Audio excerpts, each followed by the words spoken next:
Good evening friends, नमस्कार। आज गृह लक्ष्मी के शो पर फिर आप सबके साथ हाजिर हूँ।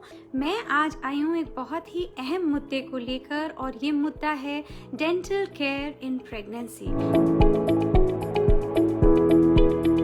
कहने का मतलब ये है कि दांतों की क्या देखरेख, क्या देखभाल हमें करनी चाहिए गर्भावस्था के दौरान।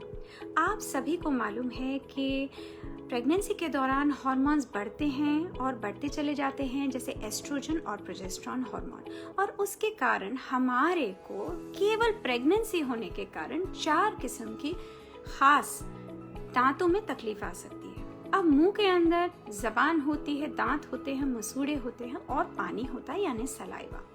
तो सबसे पहले तो प्रेगनेंसी इंड्यूस्ड जिंजिवाइटिस, कहने का मतलब ये है कि जो आपके मसूड़े हैं वो सूज जाते हैं। दूसरी बात कि प्रेगनेंसी इंड्यूस्ड पायोजेनिक ग्रैनुलोमा, दरअसल ये नाम बहुत बड़ा है और अगर बताऊं तो ये एक प्रेगनेंसी के दौरान डेंटल ट्यूमर है, जिसे प्रेगनेंसी ट्यूमर कह सकते हैं। और ये ट्यूमर जो है ये भी मसूड़ों पे ही आता है और ये भी सिर्फ प्रेगनेंसी की वजह से होता है। तीसरी बात, आपको तो मालूम है प्रेगनेंसी में खट्टे डकार आते हैं, उल्टी आती है, उबकाई आती है और इसके अंदर एसिड होता है। ये जो एसिड है ये आपके दांतों की जो अंदर की तरफ, जो जबान की तरफ है और जो नीचे के दांत हैं, जो कि आपकी मैक्सिला है, खासकर उनको इफेक्ट करता है, क्योंकि ये एसिड वो दांतों की जो परत है जिसे कि इनेमल बोलते हैं उसको गलाता है, यानी कि इरोजन करता है। और चौथी बात ये है कि आपके जो मुंह में जो रस देने वाले, सलाइवा देने वाले, मुंह को गीला रखने वाले जो लिक्विड्स होते हैं, जो सलाइवरी ग्लैंड्स जो पानी देते हैं, वो कम पानी देने लगते हैं और इसको ड्राई माउथ बोलते हैं, जिसका एक बिल्कुल साइंस फिक्शन जैसा नाम है जिसे हम ज़ीरोस्टोमिया कहते हैं। तो अगर आपने इस बात पे गौर किया हो तो केवल 4 मैंने आपको चीजें बताई जो केवल प्रेगनेंसी की वजह से आपको हो सकती हैं दांतों में या माउथ की कैविटी में, ओरल कैविटी में। आइए हम इस बात को जानने की कोशिश करते हैं कि अगर हमारे को दांत में तकलीफ होगी तो किस प्रकार की हो सकती है। देखिए, 3 सिचुएशन हो सकती है। पहले की कोई इमरजेंसी हो गई, इमरजेंसी या हमें प्रोफाइलैक्सिस यानी प्रिवेंशन के लिए जाना है, और तीसरा कॉस्मेटिक। अब इमरजेंसी में क्या हो सकता है, बहुत जोर की दांत में, मसूड़े में दर्द हो सकती है और मसूड़े के वहां पे या दांत के वहां पे एक पस का पॉकेट यानी एब्सेस बन सकता है, टीथ। कई बार ये भी होता है कि चोट लग जाती है और दांत का फ्रैक्चर ही हो जाता है, डेंटल फ्रैक्चर। ये तो हुई इमरजेंसी सिचुएशन। दूसरी होती है प्रिवेंशन यानी प्रोफाइलैक्सिस। उसमें क्या होता है, जैसे कि हमें अपने दांतों के अंदर जो टाटर है उसकी सफाई करवानी है, स्केलिंग करानी है, शाइनिंग करानी है, ये सिचुएशन है। कभी कभी हमको रेस्टोरेशन भी कराना पड़ता है। रेस्टोरेशन का मतलब ये है कि आपकी दांत की जो कैविटी है उसमें जो हमने फिलिंग डाली हुई थी वो आधी निकल गई, पूरी निकल गई। कभी कभी तो रूट कैनाल ट्रीटमेंट भी कराना पड़ता है। फिर फाइनली बात आती है कॉस्मेटिक की। कॉस्मेटिक का मायना ये है कि हमको अपने दांतों की ब्लीचिंग करवानी है ना। तो सवाल ये है कि इमरजेंसी प्रोसीजर कब कराना है, प्रिवेंशन और मेंटेनेंस का प्रोसीजर कब करवाना है और कॉस्मेटिक प्रोसीजर कब करवाना है, और क्या करवाने की भी आवश्यकता है कि नहीं, ये 9 महीने में। आप भी समझती हैं कि पहले 3 महीने नाजुक होते हैं क्योंकि बच्चा उस वक्त डेवलप हो रहा है, उसके जो शरीर के अंग है ऑर्गेनोजेनेसिस हो रहा है, और खासकर 18 से जो 60 दिन होते हैं पहले, वो सबसे ज्यादा कोमल होते हैं। वैसे तो 12 हफ्ते 14 हफ्ते तक फर्स्ट ट्राइमेस्टर होता है, पर जो 18 से 60 दिन होते हैं वो खासे नाजुक होते हैं। आखिर के 3 महीने भी नाजुक होते हैं क्योंकि ये डिलीवरी का टाइम है और हम नहीं चाहते कि समय से पहले कोई बात हो जाए। जब प्रेगनेंसी हो जाए या तो उस 3 महीने के साइकिल को कंटिन्यू करें, और यदि आपको नहीं पता था या किसी ने आपको एडवाइस नहीं दिया तो जो बीच के 3 महीने हैं यानी कि सेकेंड ट्राइमेस्टर है, जो 14 से 28 हफ्ते का है, वो सबसे बेस्ट टाइम है जाने के लिए, ट्रीटमेंट कराने के लिए। यदि आवश्यकता हो जाइए जरूर, ट्रीटमेंट की आवश्यकता हो तो कराइए। उसमें भी जो ये 3 महीने, उसमें भी जो 14 से 20-22 हफ्ते का टाइम है, वो उसमें भी उससे भी बेहतर है। फिर ये बात आती है कि अगर हमको कोई प्रिवेंटिव ट्रीटमेंट कराना है, जैसे स्केलिंग करानी है, क्लीनिंग करानी है, टाटर रिमूवल कराना है, प्लाक रिमूवल कराना है, तो हम कब करा सकते हैं। देखिए, इमरजेंसी तो तीनों ट्राइमेस्टर में यानी पूरे 9 महीने में आपको जाना पड़ेगा। आपके डेंटल सर्जन पे डिपेंड करता है कि वो क्या पहले 3 महीने में उस चीज को टाल के बीच के 3 महीने में ट्रीटमेंट कराएं या वो पूरे 9 महीने टाल के डिलीवरी के बाद ट्रीटमेंट कराएं। पर अगर आपको प्रिवेंशन वाला ट्रीटमेंट कराना है तो आप आइडियली सेकेंड ट्राइमेस्टर में, उसके बाद नेक्स्ट बेस्ट थर्ड ट्राइमेस्टर और उसके बाद नेक्स्ट बेस्ट फर्स्ट ट्राइमेस्टर। कहने की मतलब ये है कि आप करा तो सारे 9 महीने में सकती हैं, पर अगर आपको चॉइस हो तो बीच के 3 महीने, उसके बाद आखिर के 3 महीने और उसके बाद पहले 3 महीने की आप चॉइस ले सकती हैं।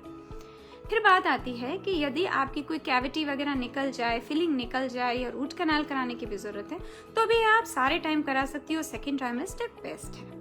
यदि आपको प्रेगनेंसी के दौरान कोई एंटीबायोटिक खाने की आवश्यकता है तो पहले 3 महीने में तो कायदे से हो सके तो 18 से 60 दिन में कोई एंटीबायोटिक खाए ही ना।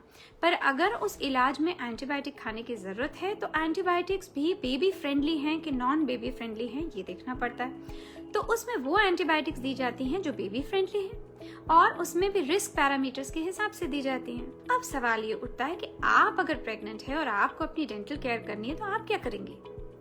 देखिए, सबसे पहली बात, दिन में 2 बार तो आप ब्रश करेंगे ही। डेंटल फ्लॉस एक पतली सी तार होती है जो दांतों के गैप्स के बीच में इस्तेमाल करी जाती है। यदि आप करती रही हैं तो उसको कंटिन्यू करें। यदि डॉक्टर आपकी एडवाइस करते हैं तो आप दिन में 1 बार डेंटल फ्लॉस भी कर सकती हैं। आप मुंह में गार्गल भी कर सकती हैं। यदि आपके मुंह से बास आ रही है ज्यादा तो वो कई बार इसलिए हो सकता है कि अंदर से आपके एसिड बन रहा है, क्योंकि आपका प्रेगनेंसी में एसिड ज्यादा बढ़ता ही है और अगर वोमिटिंग हो रही है तो भी एसिडिटी हो रही है और वो जो एसिड है वो अगर गले में आएगा तो गले में जो आपके वॉइस बॉक्स के जो वोकल कॉर्ड्स हैं वो तो बैठेंगे ही बैठेंगे, पर आपके दांतों का अंदर का एरिया भी आपका डिस्टर्ब होगा। जो मैंने आपको कहा कि इनेमल उसका उतरेगा और इरोजन होगी। यदि आपको उल्टियां आ रही हैं तो उल्टी आने के बाद आप अपने मुंह को रिंस कर लीजिए, यानी कि आप कुल्ला कर लीजिए नॉर्मल पानी के साथ, पर उसके बाद आप ब्रश ना करें, क्योंकि ये जो एसिड है वो आपके दांतों पे अटैक कर रहा है और अगर आप उस वक्त ब्रश करेंगी तो वो उस इनेमल को, जो इरोजन है दांतों की परत को, और निकाल देगा। तो आप तो समझते हैं कि जब हम जाते हैं डॉक्टर के पास तो आमतौर पे अगर उनको कोई ऐसा अंदेशा लगता है, संदेह लगता है कि हाँ दांत में कोई कीड़ा है, तो वो हमें एक्सरे करने को बोलते हैं, रेडियोग्राफी यानी कि डेंटल एक्सरे। अब देखिए ना, एक्सरे जो है वो क्या सारी प्रेगनेंसी में हम करा सकते हैं कि नहीं।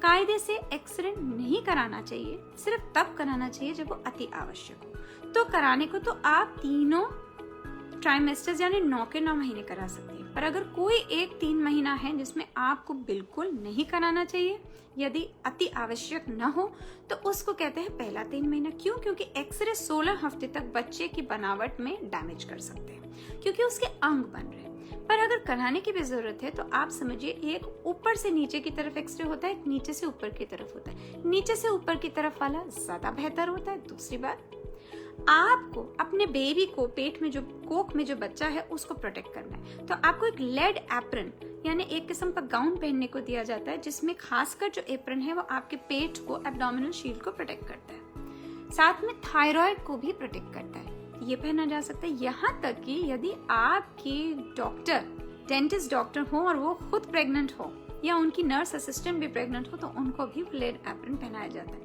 ये भी कहा जाता है कि आप डबल लेड एप्रन भी पहन सकती हैं, तो जरूरत पड़ने पे एक्सरे कराया जा सकता है। कई बार ये भी होता है कि जब हमारा आखिर का 3 महीना होता है तो नॉर्मली ऐसे बिठा के डेंटल ट्रीटमेंट नहीं करते और हाफ रिक्लाइन करके भी नहीं करते और पूरा लेटा के भी नहीं करते। तो आपने तो सुना होगा उल्टे हाथ की करवट यानी लेफ्ट लैटरल पोजीशन। कहने का मतलब ये है कि बच्ची को मैक्सिमम ब्लड सप्लाई कब मिलती है, जब लेडी लेफ्ट लैटरल पोजीशन यानी उल्टे हाथ की करवट करके लेटती है। तो डेंटिस्ट भी कई बार आपको उल्टे हाथ की करवट करके लेटाते हैं और फिर आपका डेंटल ट्रीटमेंट करते हैं। फिर सवाल ये उठता है कि जो हम ये लोकल एनेस्थीसिया देते हैं ये क्या सेफ होता है प्रेगनेंसी के दौरान? हाँ जी, सेफ होता है। पर बहुत से लोकल एनेस्थीसिया के अंदर ब्लीडिंग कम करने के लिए एक दवाई होती है जिसका नाम होता है एपिनेफ्रिन। एपिनेफ्रिन भी पूरे 9 महीने दिया जा सकता है, पर डॉक्टर को किस बात का ध्यान रखना है कि वो आपके ब्लड वेसल के अंदर ना दे, क्योंकि उससे क्या है, ब्लड सप्लाई थोड़ी कम हो जाएगी। कम होगी तो किधर कम होगी, बेबी के लिए भी कम हो सकती है। ये कुछ एहतियात हैं जो डॉक्टर का काम है बरतना, पर आपको भी मैंने बता दिया। फिर ये भी बात होती है कि एक ना वाटर फ्लोरिडेशन एक चीज़ होती है। कहने का मतलब ये है कि जो पानी होता है उसमें फ्लोरीन का कंटेंट होना चाहिए। आपने देखा होगा जो टूथपेस्ट कई सारे होते हैं वो कहते हैं इसमें फ्लोराइड है। फ्लोराइड की क्यों ज़रूरत होती है? फ्लोराइड जो होता है वो हमारे दांत जो होता है उसके जो इनेमल है, परत है, उसको स्ट्रॉन्ग रखता है। तो यदि आप ऐसी जगह में रह रहे हैं जहाँ पर आपका पानी फ्लोरिडेटेड नहीं है या आप कोई पर्टिकुलर टाइप का टूथपेस्ट नहीं यूज करें जो फ्लोराइड वाला है, तो नॉन फ्लोरिडेटेड जगह में आपको 1 मिलीग्राम की फ्लोरीन की टैबलेट या ड्रॉपलेट्स दिए जाते हैं प्रेगनेंसी के दौरान। क्यों? आपके दांतों का तो बचाव हो ही रहा है, पर उससे भी ज्यादा जो बच्चे के जो दांत डेवलप होंगे उसके भी प्रिवेंशन के लिए ये काम आता है। इवन ब्रेस्ट फीडिंग में भी इसको कंटिन्यू करते हैं क्योंकि वो परत भी जो केरीज जो दांत होते हैं उसमें ना लगे, इस तरह से सोचा जाता है। अनेक मैंने आपको बातें बताई और एक के बाद एक मैंने आपको जो ये बातें बताई उसमें मुद्दा ये है, दांतों का ख्याल हमेशा रखें। बाय बाय, थैंक यू, अलविदा, शबा खैर, stay safe, stay dentally safe.